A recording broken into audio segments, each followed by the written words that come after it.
I'm Qamar Cheema. Destiny and hard work made a street merchant Prime Minister of the largest democracy on world. Yes, I'm talking about Narendra Modi, the incumbent Prime Minister of India.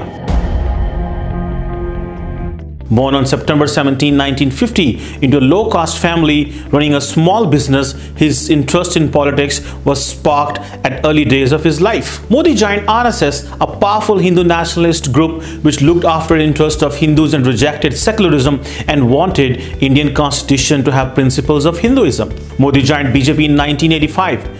When party was going through hard waters as it bitterly failed at national elections. Modi was inducted into National Executive in 1991 after working hard for party. He had powerful position in party since 2001 when he became Chief Minister of Industrial Heartland Gujarat from 2001 to 2014. He remained controversial as after taking office, they started anti-Muslim riots. More than 1,000 Muslims were killed and Modi was accused to do little to stop this planned violence. Modi was castigated nationally and internationally for this. There was international boycott where he was denied visa to Hindu nationalists. Judiciary and state institutions failed to give justice to Muslims killed in riots. A study by Stanford Law School said that there has been less conviction rate in India in such kind of cases where minorities are tortured and abused. Modi is considered by his opponents as Hindu nationalist, has autocratic tendencies, and his magic touch governance failed to stop religious violence. US Commission on International Religious Freedom has released a report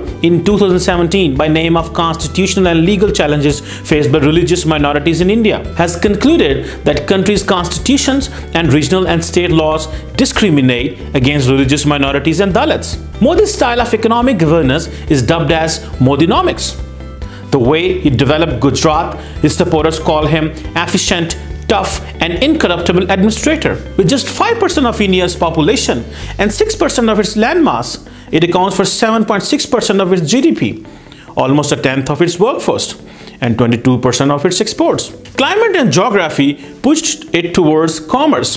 Poor rainfall made it hard to scratch out a living in farming. A long coastline favored international trade. Today, a quarter of India's sea cargo passes through its ports. Even if Mr. Modi cannot claim much credit for Gujarat's natural endowments, the state's annual GDP growth under his watch from 2001 and 2012 averaged almost 10% faster rate than India as a whole. With his performance in Gujarat, he was picked by BJP for 2014 general elections. He won and emerged as populist leader of India. After 2 years of his tenure, Pew Research Center conducted survey and 81% had favorable view of Modi's, which is less than 6% from previous year.